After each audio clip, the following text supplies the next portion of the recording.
Yes, we can Hello, hear you. Mr. Sebagala. Yes, good morning. Good morning Good to you. morning to you. Yes, you're welcome to this validation meeting that we are hosting at Uganda Cleaner Production Center. We are glad that you have joined. I can see the number is good and is increasing. Thank you very much. This activity is actually taking place under a project that we are implementing together with our partners from UNIDO and Yale University in USA. The project is carried out in 5 countries: in Uganda, Indonesia, Ukraine, that has just started because of the problems we all know. It is taking place in Peru, in Serbia. I think those are the 5 countries, if I'm not mistaken. The main objective of the project is to strengthen the sound management of industrial chemicals and their wastes through better control, reduction, and if possible, elimination of these chemicals through better control. And also it is aimed at scaling up green chemistry solutions for persistent organic pollutants and material replacement through capacity building, innovation. But also through the project, we want to create a global green chemistry network that will foster visibility and support green chemistry activities even after the life of this current project. Now, the purpose of this meeting is to validate a report that I attached to the email, which was done with the purpose of reviewing our legislation,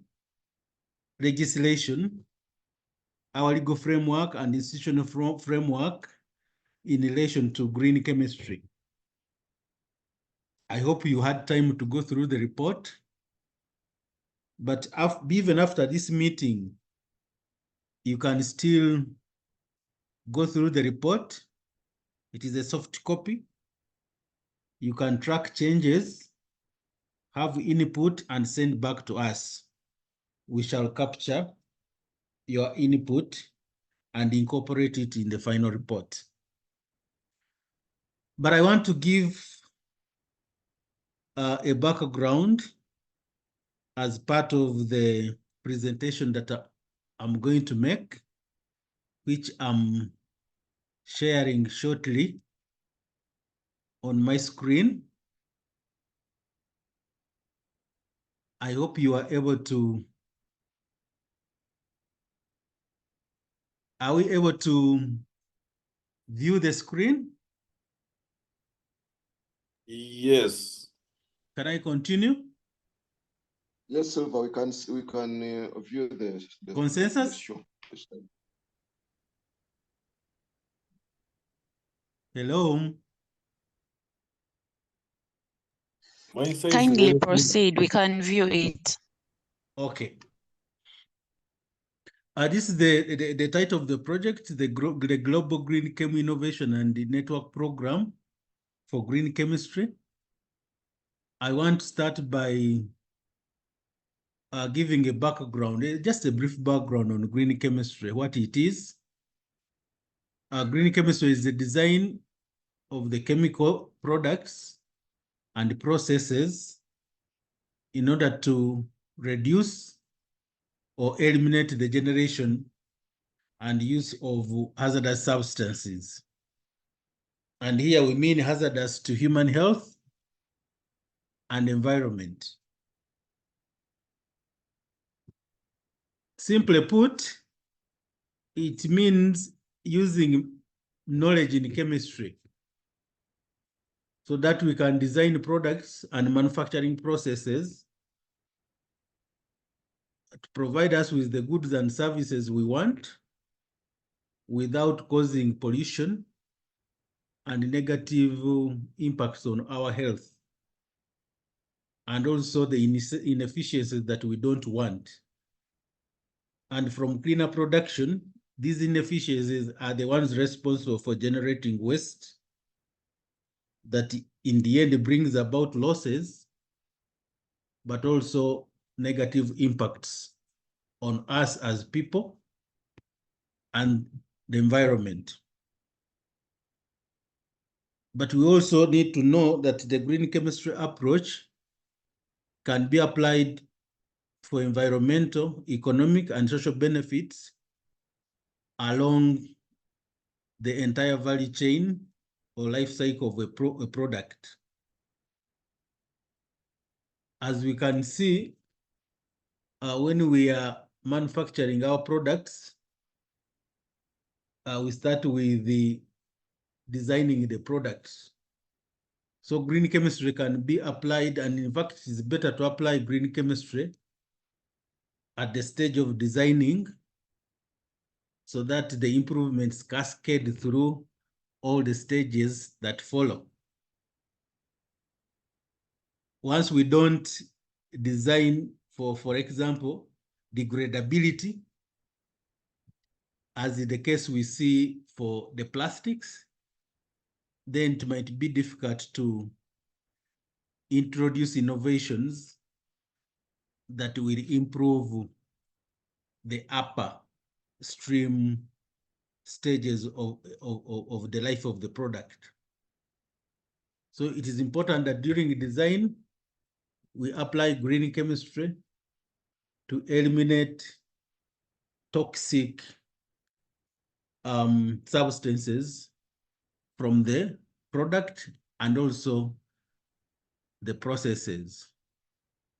Then for the raw materials, we can use chemistry to make it possible to use cleaner raw materials. And once you use cleaner materials, we know garbage in, garbage out. We expect to have less risks due to the hazardous inputs because we avoid them in the earlier stages. And also, green chemistry can be applied to the manufacturing stage. In fact, the pilot that we are implementing in Uganda is at this stage of manufacturing. As we are going to see later on, we want to eliminate the POPs chemicals. We know POPs are persistent organic pollutants. We want to eliminate them from the process of manufacturing textiles. So we are working with the textile industries, starting with Nyanza Textile, where the pilot is currently going on in order to eliminate POPs, persistent organic compounds or chemicals or substances in processing. Then in product use, we need to know whether the product is safe to us as people or the environment when it is used. But also from the design, as a way of prevention, we can also ask ourselves whether the product we are using itself is really necessary. In some cases, we have piloted, for example, in chemical easing here at the center, we have piloted chemical easing where instead of buying volumes or kilograms of chemicals, we evaluate and see whether it is possible to buy the function of the chemical such that the unit price is based on the service of the chemical other than the quantity of chemical purchased. So if the manufacturer of the chemical is paid according to the service, then the manufacturer will, as much as possible, want to provide less chemical, but still do the same service or a better service. And in that way, we introduce less chemicals into the environment and therefore reduce the risk to people, to us as people. So it is possible also to do green chemistry during product use, but also disposal. We can apply green chemistry. So I wanted to provide this background so that when we talk about what we are doing currently and relate it to the legal and the institutional framework, we can be able to move together. So the pilot, the screen up there is not visible, but the pilot we are carrying out currently at Nyanza Textile is to remove one of the POPs that was identified in their processes, which is the perfluorohexane sulfonic acid, together with its salts. And this compound belongs to the per or the polyfluorinated alkyl substances.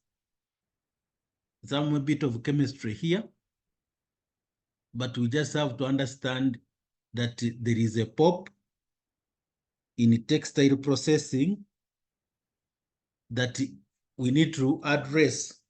It is introduced because of its good properties that it imparts in the final product. And these are the properties we evaluate when we are purchasing a product. Is the piece of cloth smooth?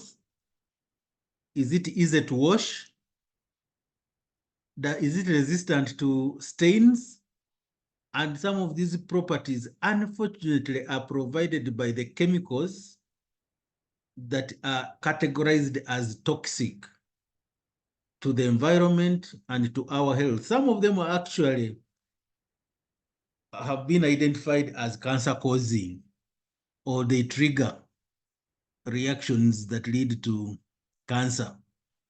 Yet they have very desirable properties in the substances we use.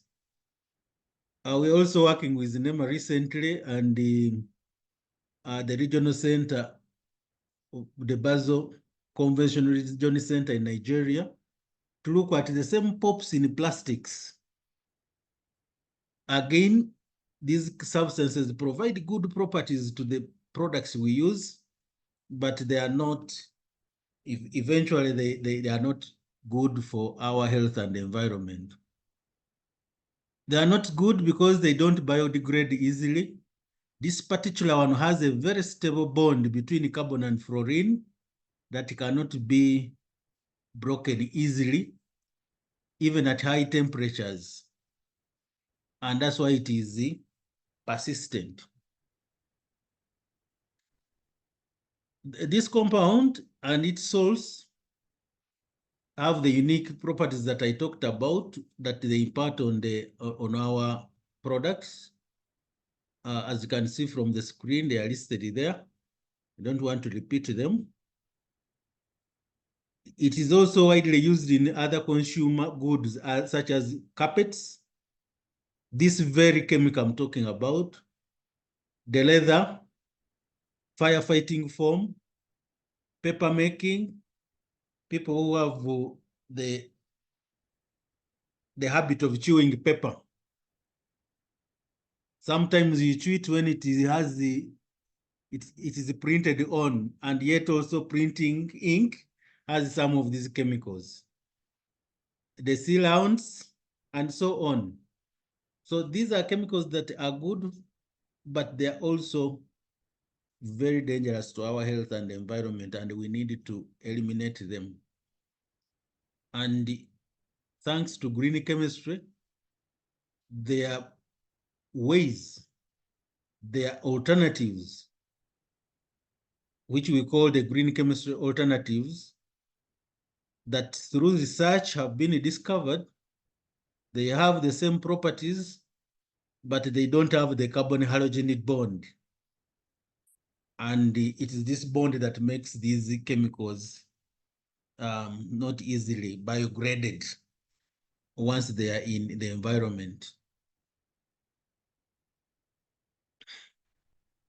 This is some details, but I don't want to go through it. But what is important is that these chemicals now have been listed under the Stockholm Convention, and Uganda is a signatory to the Stockholm Convention.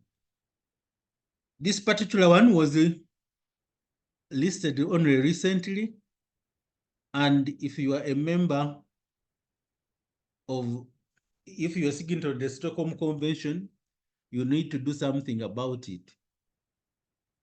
So the report that I sent was actually a review of the national legislation in relation to this chemical. We should bear that in mind, that our review was focusing on provisions of our laws and standards that relate to these chemicals and this particular chemical. So I wanted us to have this background as we go through the report. Now, for the review, we all know that there are several policies that address chemicals and environment management in Uganda. But what was discovered during the assessment, that they don't specifically address concerns on management of these chemicals, this particular chemical. There is mention of hazardous chemicals management, but generally, the provisions don't focus on these chemicals. For example, the NDP3 aims at stopping, reduction, and reversing environmental degradation. Yes, it's relevant to POPs management, but is not specific to management of this particular chemical, its salts, and related compounds. When we looked at the National Environment Management Policy, it was also evaluated. The policy objectives are not specific to the management of this particular chemical and its salts, and also other compounds that are related to this particular chemical. Now there is the draft National Environment Management Policy. This intends to revise the other ones of 1994.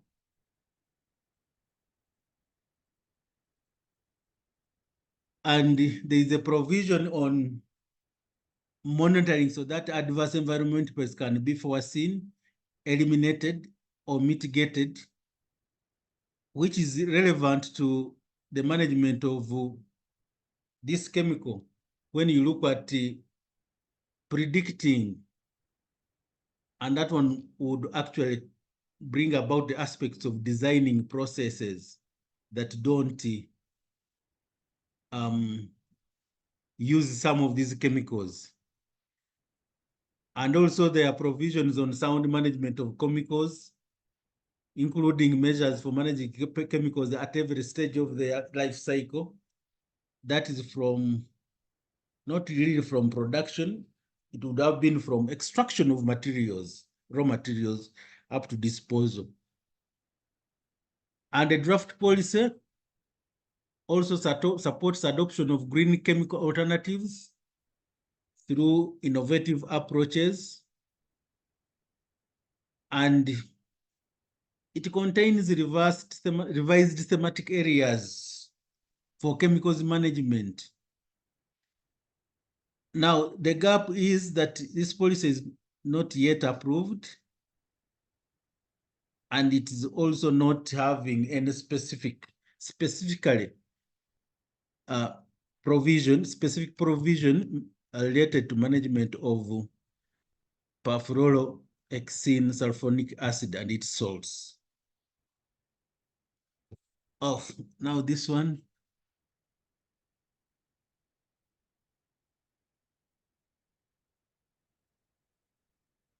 Yeah, this one is related to the national trade policy.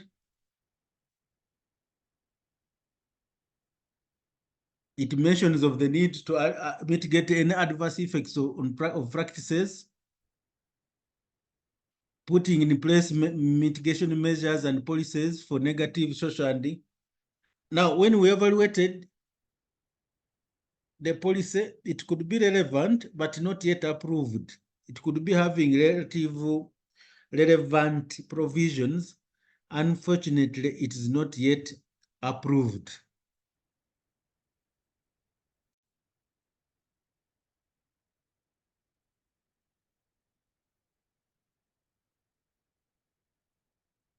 The national gender policy, this one guides all levels of planning, location of resources, and implementation of development programs.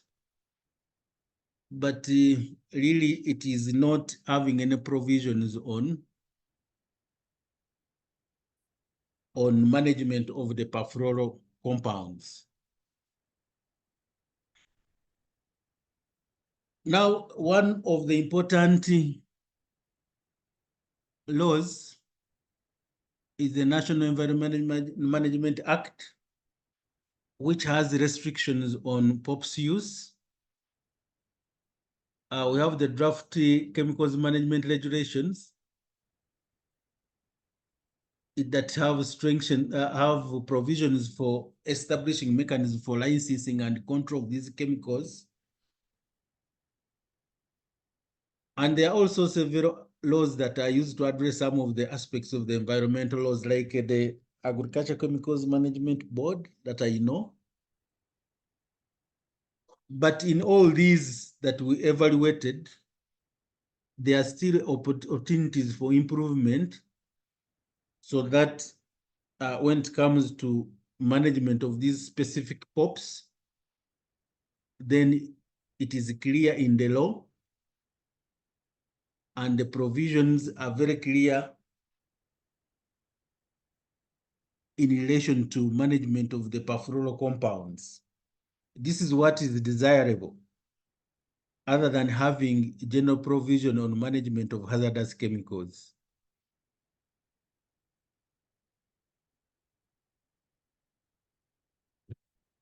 Now, under the Constitution of Uganda, 1995, the state shall promote sustainable development and the public awareness of the need to manage land, air, and so on. These are general provisions under the what? Under the Constitution. Now, under the Constitution, we notice that the provisions of the constitutions again are general and not specific to management of these chemicals. We don't know whether these are intended. Some of us are not lawyers.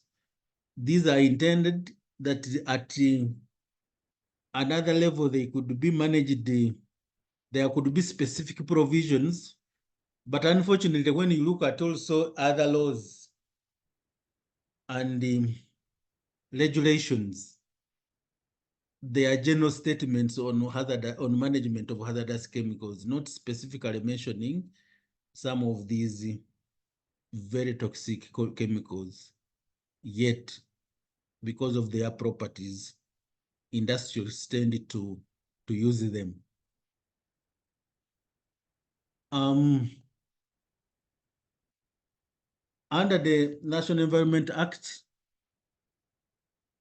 there is provision for management of ozone depleting substances, including the chlorofluoro. Now, all these POPs have one thing in common. There is a carbon halogen bond.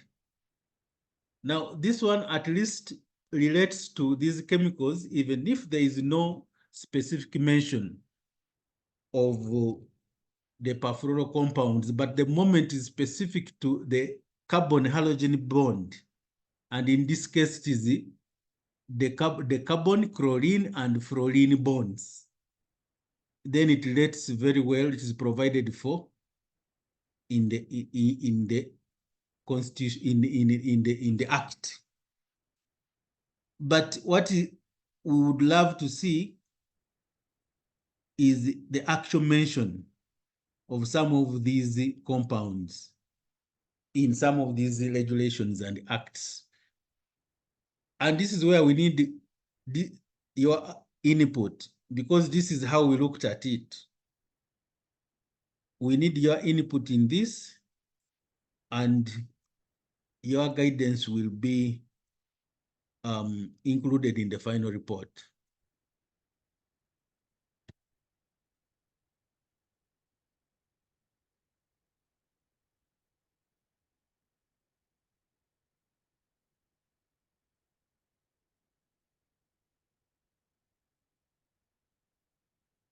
The External Trade Act.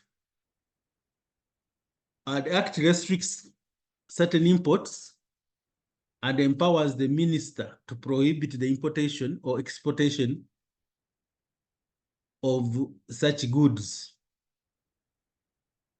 The Act provides Uganda the opportunity to restrict or prohibit the importation of POPs, especially as the provisions of the Customs Management Act can only be amended through the East African Community.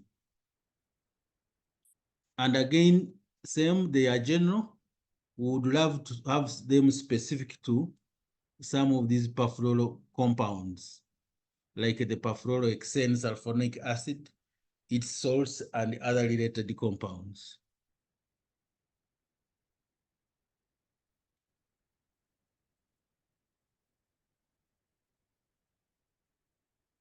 The Occupational Health and Safety Act,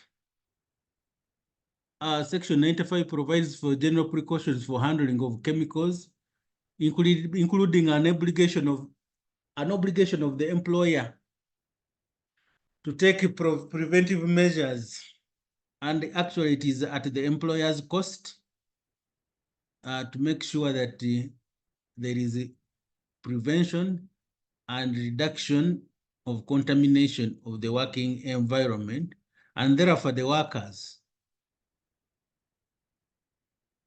Section 96 requires the manufacturer or importer of a chemical to provide chemical safety data sheets or the material safety data sheets for hazardous chemicals. And these ones should identify the name of the chemical, the supplier classification of the chemical, whether it is hazardous. If it is hazardous, what are the safety precautions? What do we do in case of an emergency? And so on, which is okay, but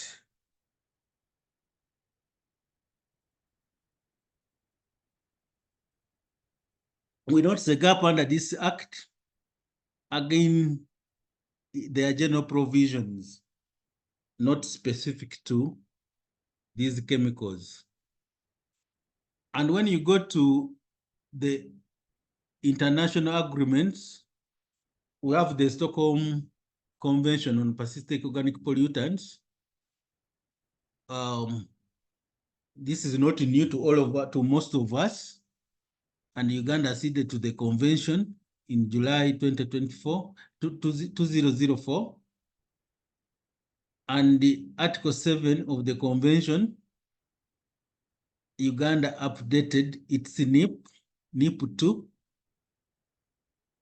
and also captured these PBDEs, polybrominated diphenyl esters, the perfluoros, and the UPOPs, the unintended persistent organic pollutants, which is good because if they are in the NIP, then it means they are captured under the priorities of the NIP and also provided for management and possibly resources provided as part of implementing the NIP.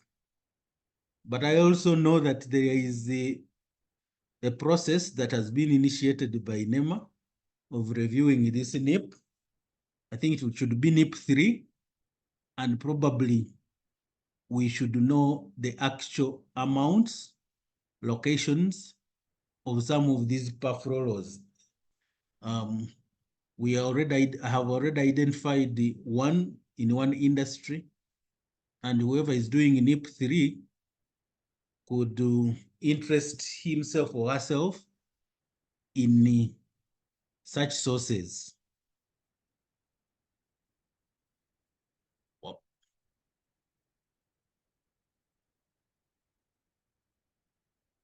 The Rotterdam Convention. Now, this one in line with the green chemistry principles. By the way, there are 12 of them. One of the objectives of this convention is promote shared responsibility and cooperative efforts among the parties in the international trade of certain hazardous chemicals in order to protect human and the environment. As you can see, these are also a bit general. We need specifically to have provisions, especially related to POPs chemicals. The Basel Convention, this is one of the commonest conventions. It promotes implementation of green chemistry through restriction of transboundary movement of hazardous wastes and reduction in the production of these, in the generation of these wastes. I'm sorry, this was not completed. The Montreal Protocol, this is on ozone depleting substances. And the ozone depleting, and Uganda ratified this protocol in 1988, a long time ago. It was demonstrated by the government of Uganda through the National Environment Act, which has provisions on management of ozone depleting substances. And the act is of 2020, only recently. Now, this is one of the protocols that promotes green chemistry by requiring that parties to the protocol reduce or eliminate the production and consumption of ozone depleting substances that were identified in the protocol. And the protocol goes ahead to mention some of these compounds, the chlorofluorhydrocarbons, and so on. And this mention is good because it's not generalized. They are talking of specific chemicals that need to be addressed. Now, the institutional framework, there are institutions in the country that support some of these initiatives or in their mandate or functions have some of these functions that relate to chemicals management, especially the POPs. But what was generally identified was weak institutional linkages that can support implementation of these efforts. They are isolated efforts in institutions, but there are weak linkages that would support these products, initiatives. In the report, we mentioned some institutions like the National Environment Management Authority. We all know what it does. I don't want to go through it. What is important is that we recognize it, this institution, and it is a key institution when it comes to management of these chemicals derived from the Act, the previous and also the current one of 2019. We have the Ministry of Finance identified the most relevant role. The management of this and its source is in the mobilization of public resources and ensuring effective accountability for the use of such resources for the benefit of Ugandans through implementation of projects, activities that eliminate some of these chemicals from production processes and also from products. And one of the key institutions is the Uganda Revenue Authority under this entity. We know the functions of URA, collecting revenue, facilitating legitimate trade.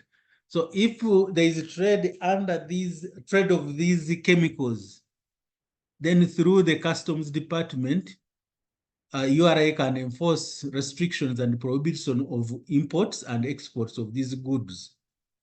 Which goods? The goods that contain some of these prohibited chemicals. And we know most of these chemicals are not manufactured within the country. So if they are not, and we have them in the country, it means they're imported.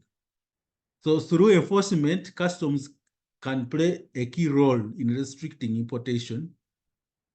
But of course, they have to collaborate with other regulators. For example, the National Bureau of Standards, NEMA, and so on, such that these compounds or goods containing these chemicals are restricted.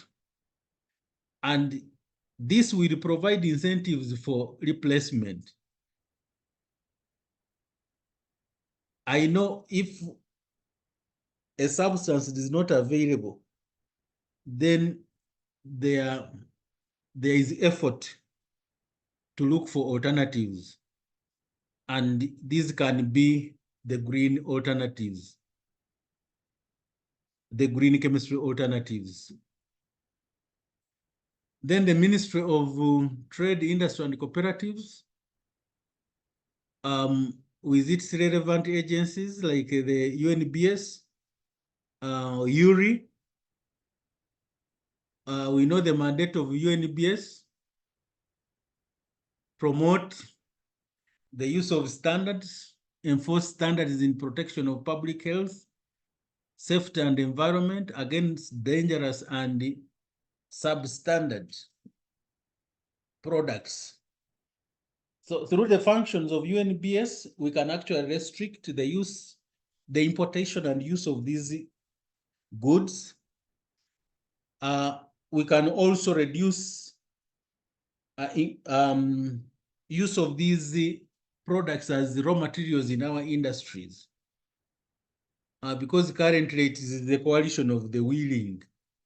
If the industries are willing to replace, like Nyanza is doing currently through this project, then we can have something good coming out. But if you go to another industry and they say we don't want, and then the enforcement is weak, then there will be no effort, or the effort to replace these chemicals will be very weak. Through the implementation of the import inspection and clearance regulation, UNBS can contribute towards this effort. There is this pivot that we all talk about. If it is properly implemented, and the staff of UNBS have this knowledge and are aware,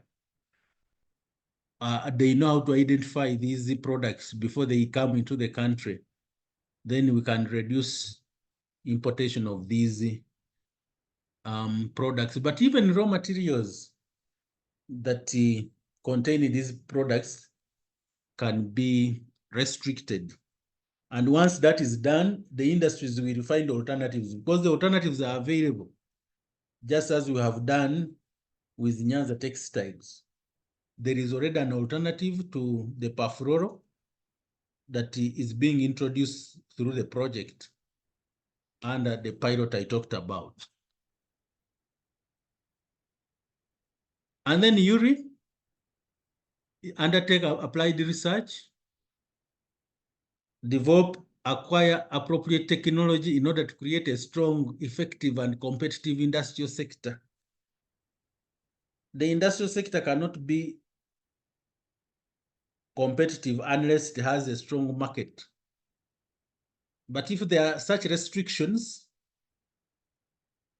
on use of these chemicals and the international market makes it as it puts it as a condition, then we may not be able to access the international markets where there are such restrictions.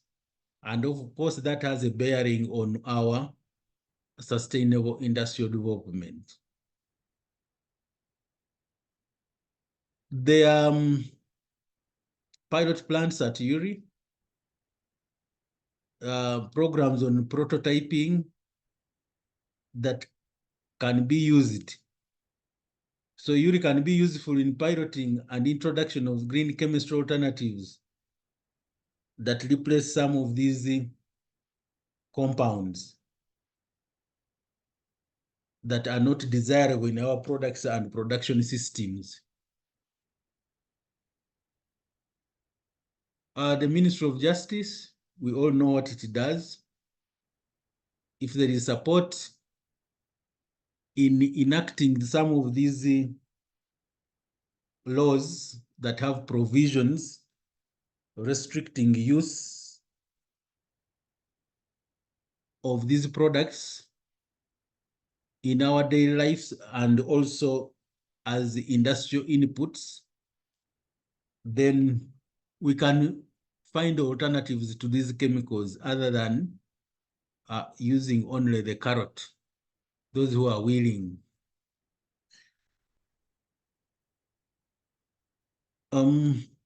Just a minute. The Ministry of Foreign Affairs, we know its functions, but in the management of PFOS, the perfluoro compounds, in consultation with the other organs, the ministry is responsible for negotiating and signing treaties and agreements. These ones, the experts in this area can help us and have good input in this section.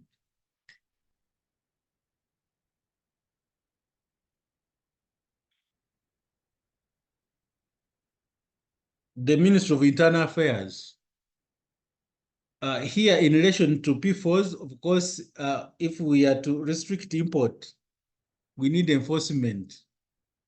We need, for example, the Uganda police can help us in enforcing some of these laws and regulations in relation to these compounds. But also we have the Directorate of Government Analytical Laboratories, which can play an important role in analyzing, carrying out analysis of these chemicals that would provide reliable information to the enforcers. For example, in actually ascertaining whether the raw materials have these compounds or the products have these compounds, we need the facts, we need data, we need to know the chemical composition of these materials. And here, the government analytical laboratories can play a very important role. Because if you confiscate one's goods, you need to have the facts. You need really to have evidence that these goods contain prohibited chemicals. And we can rely on the Directorate of Government Analytical Laboratories to provide this data. This is all about the Government Analytical Laboratories, the Ministry of Gender. This one is responsible for the OSH Act, and we already talked about the provisions of the Act. And then lastly,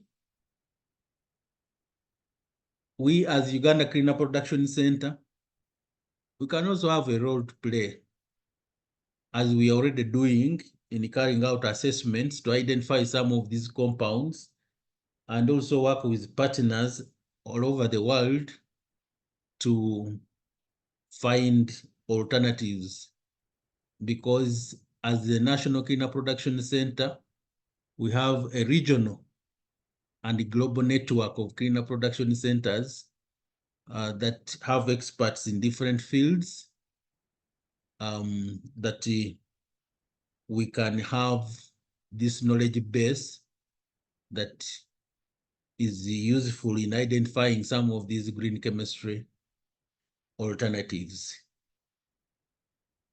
This one brings me to the end of the presentation, and I'm now inviting you colleagues to make your comments, but also, which could actually be more important, is to look at the soft copy of the document, and you can have direct input and send back to us.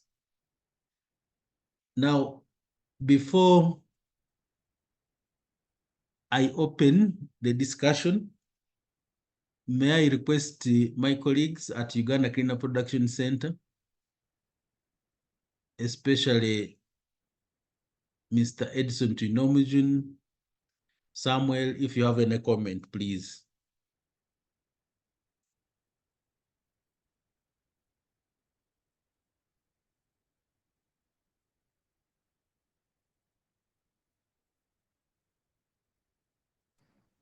Thank you, sir. No comment? Edson? Yeah, I think it's good for now. I think I will comment as we proceed. For now, I have no comment. Thank you. Okay, we can proceed. Please, may I invite you, dear participants in this meeting, to make your contributions or your comment that will be captured, and I'm sure it will improve our report. And it will be included as part of the final report on the review of legislation standards and the legal framework in relation to green chemistry.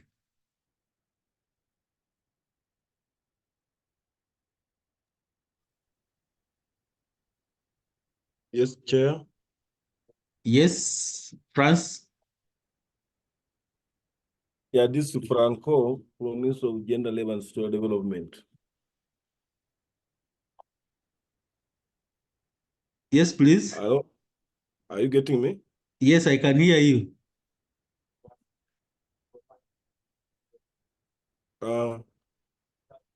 I really want to thank you for taking us through this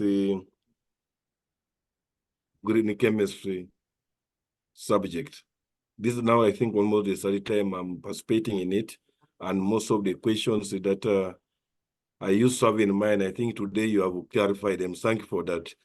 I've looked through the document. I thank the team which has done the work. It's true. Most of our legal framework, the relations are generic. Now, the question I have is, now that we have identified these are generic, and in practice, it may not be possible in a legislation or in an act or in a law for us to put specifically, take for example, the OSH Act, it may not be possible in the act to put a provision specifically addressing these POPs. Instead, we normally talk about hazardous chemicals in general. Now, I was trying to think around and say, is it possible for us now to maybe have guidelines on POPs at workplaces if the cleaner production can put it as one of the recommendations after identifying some of these gaps? Because if we go for regulations, it may be hard because we have very many laws or legislation that cover the chemicals management in Uganda at the moment. Thank you. I submit. Yeah, thank you very much, Franco. I think that is very important to us. And you have noted it could actually, it can be one of our recommendations in the final report that, yeah. Any other comment? This is Maureen. Yes, Maureen. Can you hear me? Yes, I can. Good morning. Good Good morning. morning. We started off the meeting in an unusual fashion without introducing ourselves. But I'm called Maureen Anino. I work with the Ministry of Water and Environment. And my first comment, I don't know if I didn't hear, it's in your document, but in your presentation, you didn't talk about the role of the Ministry of Water and Environment in policy making, as well as being a focal point for the Rotterdam Convention. And then I want to talk about the issue raised by Franco on the lack of regulations on POPs, but actually they draft regulations on chemicals. Part 3 talks about the prohibition of the importation, use, and manufacture of these PFOs.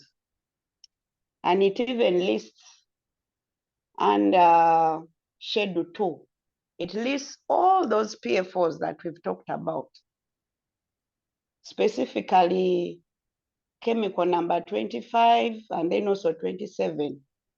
It talks about those perfluorooctane sulfonic acids and then the perfluorooctane acid and its salts. So I think we have regulations that could actually address the issue of those POPs, although they haven't yet been signed. So I don't know if we just need to improve on those regulations other than coming up with new regulations, because to me, I think they are fairly comprehensive relating to these POPs, because it has been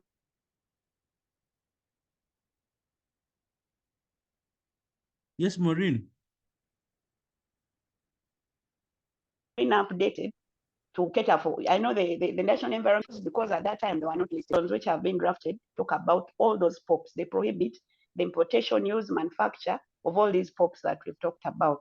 So perhaps maybe we just need to not reinvent the wheel, but sit down and improve the regulations before they are signed by the minister.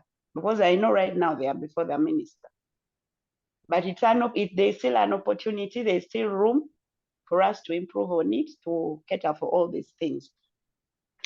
And then also, I've looked through the actual document that you've sent, and I just want to advise that when we are talking about legal documents, we need to be very specific about the dates.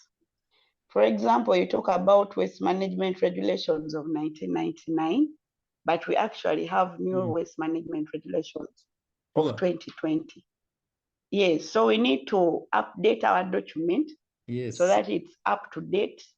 But also, my other comment is that in the institutional framework, we also need to look at the role of the private sector, because they are the ones who are actually importing and using most of these chemicals. So how can we bring them on board as well? Probably in form of self-regulation. Thank you. Thank you very much, Maureen.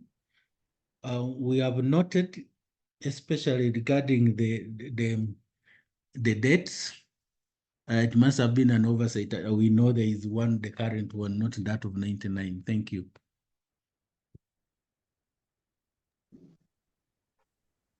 Any further contribution, colleagues?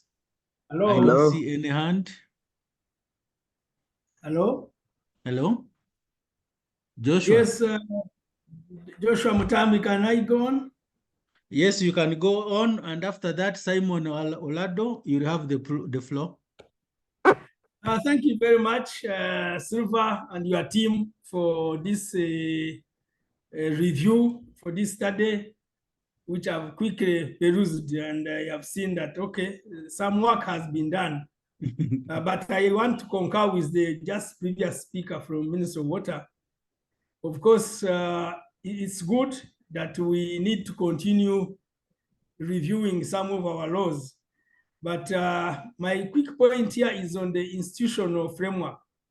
Of course, we talked about the ministries, but we needed to talk about the agencies that are involved, either the regulatory agencies. I know, like National Bureau of Standards, like the National Water and Sewage Corporation, like all those that are involved, because as she rightly put it, that these chemicals are brought in by private sector in the way of course, in manufacturing operations. But do we have the capacities? Do we have the laboratories to really update us? Because, you know, every day new chemicals keep being produced and being applied. And we, as the end users of the products, and also you see the effluent. The other day I saw some petitions of the effluent ending up in Lake Victoria. You know, every day we get new chemicals. Now the challenge we have is, do we have the capacities to test these chemicals that come in? I know in Europe, recently they raised another, we were in this leather conference where they every year they update that for the leather products that are made in the countries where we manufacture leather products, if they find the residual elements of certain chemicals, they will not take your products. So my view here is that let's not generalize on the ministries, but let us also go to the regulatory agencies and internalize their capacities. And what, in my view, would be to look at their recent chemicals of emphasis, because I know that almost every time and again we get alerts that for chemicals of this nature, you need to take care and inform the public. So for me, it is good, and I am really interested in looking at the knowledge capacities of addressing these areas. Another area is definitely the academic institutions or research institutions. You have talked of Industrial Research Institute, URI, but we also have other research institutions. I mean, the agricultural, narrow university institutions. What capacities are there, and what can we, how can they help? Because that is an area that I feel we need to look at. Thank you. Yeah, thank you very much, Joshua. Actually, this is the input we want. We are going to include to capture your comments and address them. May I give the floor to Simon Peter? I see your hand up. Thank you, Mr. Silva. The presentation is awesome. The review is good. Actually, the previous speaker at the end of his communication almost tapped into what I wanted to share. there is little that I've seen from the work that you have shared, which highlights the efforts by, for example, academic institutions in regard to the topic. I think I don't know how it can be done. Otherwise, these research institutions, especially universities, in one way or the other, should find a way of incorporating some of these issues into their curricula, so that since the universities are the ones that are producing people who are going to implement some of these policies, they should not meet some of these aspects at work, but rather they should find a way of incorporating them so that the students are opened up to these realities. Otherwise, implementing would be a challenge. So we just need to find a way how this university should have some of these issues addressed to the students before they leave. And then, of course, the other research aspect of it is very important, to be able to come up with solutions, what we are calling green solutions, to be able to do research, because once we bring them on board, then it is possible that solutions that are sustainable will come into our market. Thank you. Yeah, thank you very much, Simon. On research and in universities, I think it was really a real oversight, because I also know there is a lot of work at the chemistry department, Makerere University, led by Dr. Tebandeke. I think we shall capture that. Thank you very much. May I now give the floor to Comfort, and thereafter Mr. Johnny Chaze from UNBS. Comfort, please. Okay, thank you, sir. I'm also from UNBS, Market Surveillance Department. Good. Yeah, I've scanned through the document you had shared on the email. Yes, please. And when I reached on the UNBS part, you state out the mandate, and then you say it can be, we can use imports inspection, which is true, but then we know at times we have porous borders. So I think there is need to capture market surveillance, so that what if those pop products are smuggled into the country? How do we get rid of them within the country? So I feel like we should capture market surveillance there as well.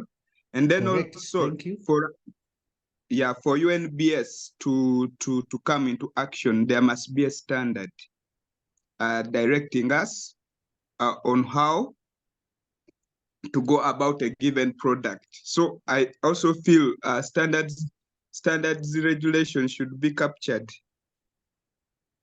so that we have standards developed in line with green chemistry. For certain products, we can start with textile, and then as we go on improving.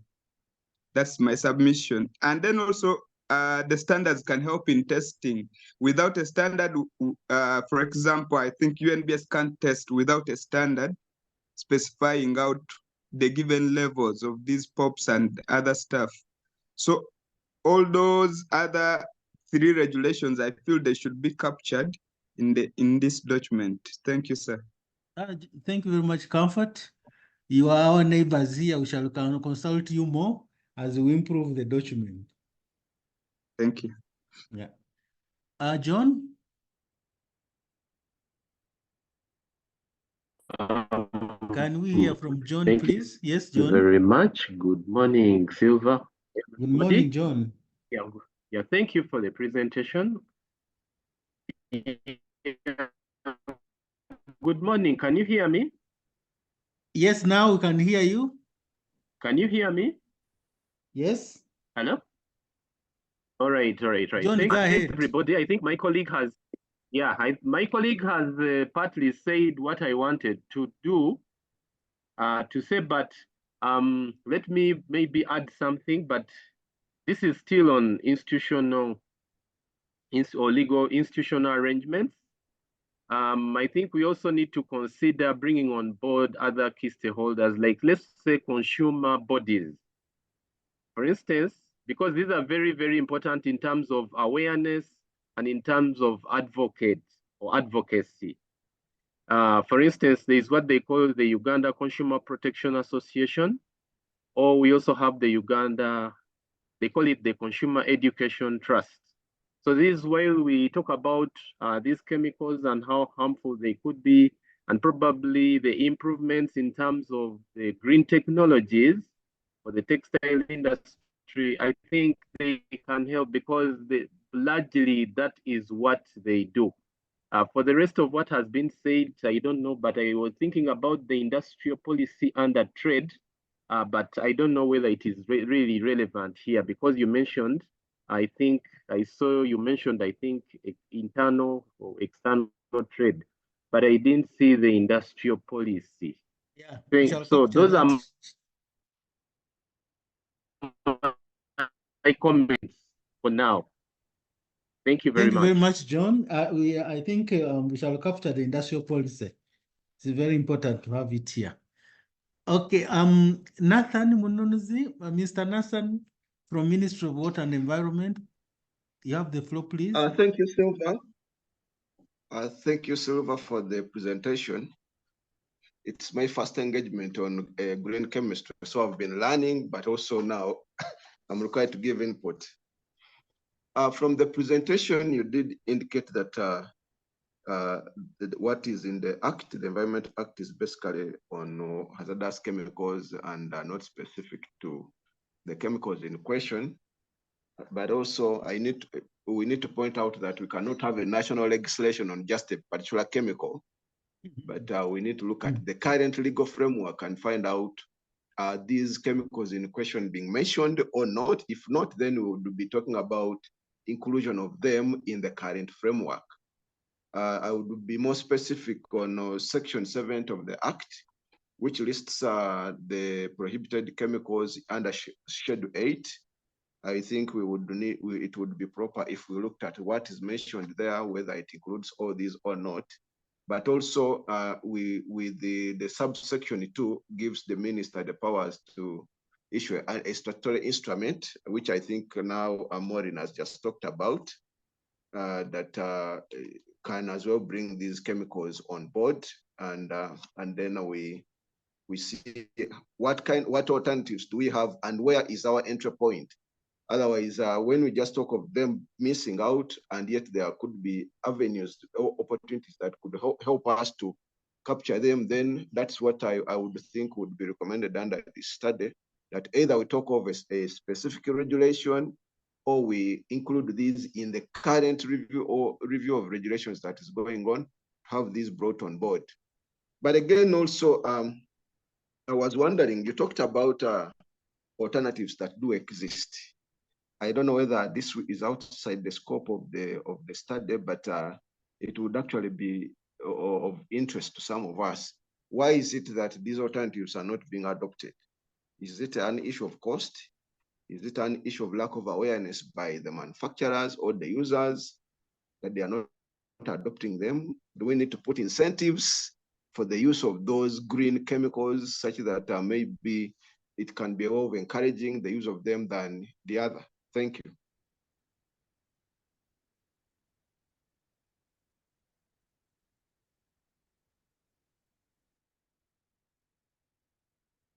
Hello? Nathan? I had finished. Okay, Nathan, thank you very much. Yeah. Actually, why are anti-industries adopting? Actually, the issues you talked about of cost, incentives, and so on, lack of awareness is a combination of that from our own assessment so far. And these are some of the issues that need to be addressed, because sometimes you need to incur a cost in order to make these changes. Can we hear from Madam Flavia Namagembe from Finance? Yes, thank you very much, Silva and Queen, for the great presentation. Mine is just a small submission, and that's on the role of MOFPED under the institutional framework. I would prefer that we be specific in its role, and that is in the mobilization of climate finance. This being a GEF project, this it falls under the mobilization of climate finance, which involves both public and private financing. So just a small change there, the mobilization of climate finance resources. And also just to put it across to the members that currently the climate finance unit under the Ministry of Finance is drafting a national climate finance strategy that will help in the mobilization, in the monitoring and tracking of all these resources, including the GEF resources that come into the country. And also secondly, under the executive summary, the last paragraph on the key institutions, I see that MOFPED is missing, and yet it has a crucial role in this. So I would request that MOFPED is also included in that paragraph on the key under the executive summary of the report. Thank you. Thank you very much, Flavia. We are going to address that. May I invite Madam Maureen from Ministry of Water and Environment? I see your hand up. Thank you. Yes. Thank you, Silva. I just wanted to give additional comments. Yes, please. That whereas the review is focusing on the national legislations, yes, I also thought perhaps it might be important to include other important policy documents which may not be legislations, but which inform the process of formulating these national legislations. For example, the National Action Plan for the Sound Management of Chemicals and Related Waste. Then there was a national profile. There's a national profile for chemicals and related waste, which was also developed in 2021-22. It gives a lot of information on the life cycle of the various chemicals that come into the country. I think it's also important to list those. And then there are ongoing processes which are happening, which will also help in the sound management of these chemicals. You mentioned about the update of the NIP under the Stockholm Convention. I think we need to put it there. Okay. And then also the Ministry of Water and Environment is going to develop a national strategy for the sound management of chemicals and waste. And I think these are some of the issues now that we need to work together and ensure that they are incorporated into this strategy. So I think it would be good to list what has been done, what are ongoing processes. Though they are not legislations, but they are important, they inform the process of formulating these legislations, as well as some of the guidelines which are actually out there. Thank you. Thank you very much, Maureen. I have taken note of that, and it will be captured and included in the report.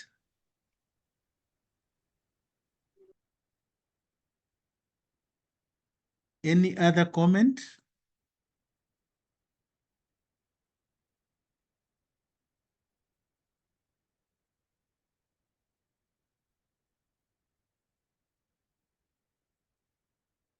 Hello? Yeah, I would like to comment and seek clarifications from the stakeholders. Pardon? Can you hear me clearly? Can you hear me? Yes, go ahead. We can. Yes, thank you very much, Maureen, for your guidance. And we are happy to learn that there are some initiatives that are being taken to include these POPs in some of the national documents. More specific to the draft chemicals regulations, I think we'd be happy to have a copy so that we can include its provisions in this review. And we know that other government institutions have some initiatives. For example, we'd be happy to hear from DIGAR. We heard that it has some initiatives on getting accredited in testing the POPs. And maybe if there could be any other institution like Makerere University or Uganda National Bureau of Standards, you could let us know if there are some steps taken maybe to do some testing on the POPs. And this would be very important to inform our review on what is going on what initiatives are going on in relation to POPs management in the country. Thank you. Thank you, Edson. Maybe let me just respond to the part on the regulations. All the POPs are actually listed under Schedule 2 of the regulations. All the POPs, the updated list of POPs are listed. So I think we can provide you with a copy. I don't know if NEMA is in this meeting, but I'm not seeing anybody from NEMA, because they are the ones who spearheaded the development of the regulations, but I have a copy of them, and I would be happy to share with you what has been presented to the minister for signing. Thank you. We shall be glad. We shall contact you after this meeting. I see Peter from NEMA. Any comment?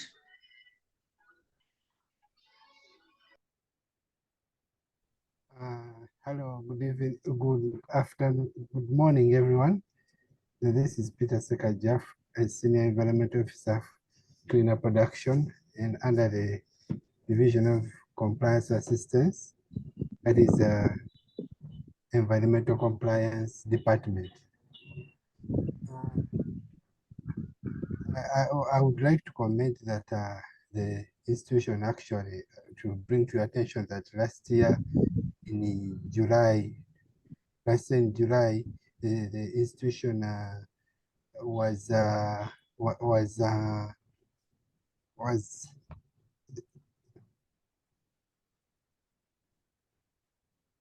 institution is introducing the new departments, especially the one on compliance assistance, which also works in the area of assisting enterprises to comply with national regulations, regulatory requirements.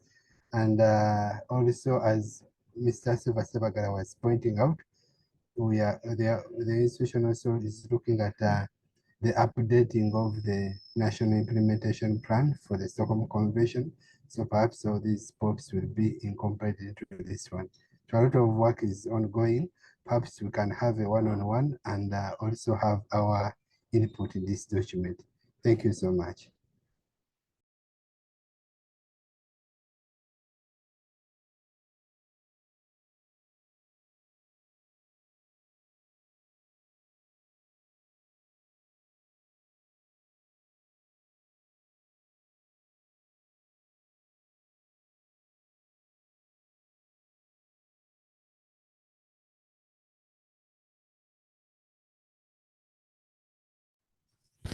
Yes, Silva, I submit.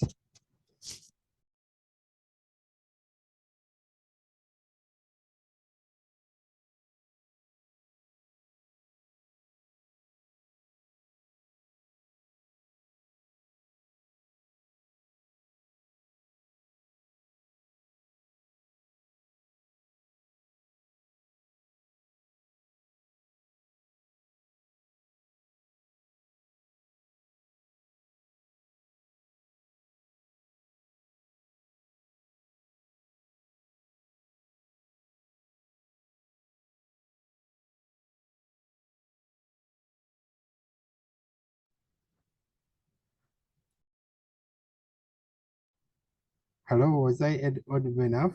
Hello? Yes, Peter, we heard you. Okay. Then can you please go on?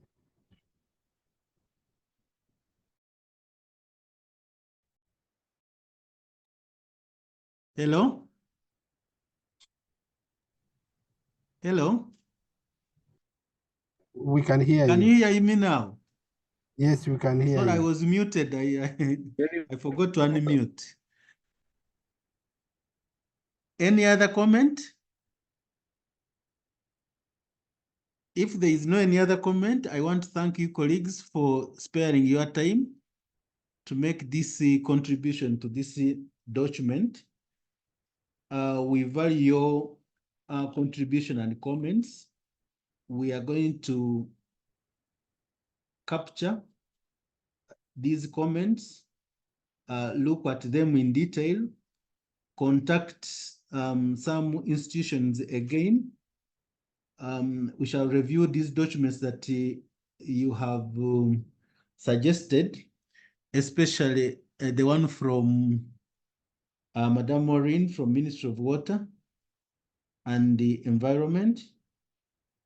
And this is going to be useful as we prepare the final report for submission to UNIDO and University of Yale, and that will be a basis for other program for activities related to the project. The project is 6 years. So far, we have implemented for 1 year. So we shall be contacting you again as the activities go on. We shall contact you individually through emails for update on other logistics related to this meeting. I want to thank you again for your input and for sparing your time to attend this meeting. Thank you very much, and I'm wishing you a very fruitful day. Thank you. Thank you all. Thank Thank you. you. Bye. Thank you. Bye-bye.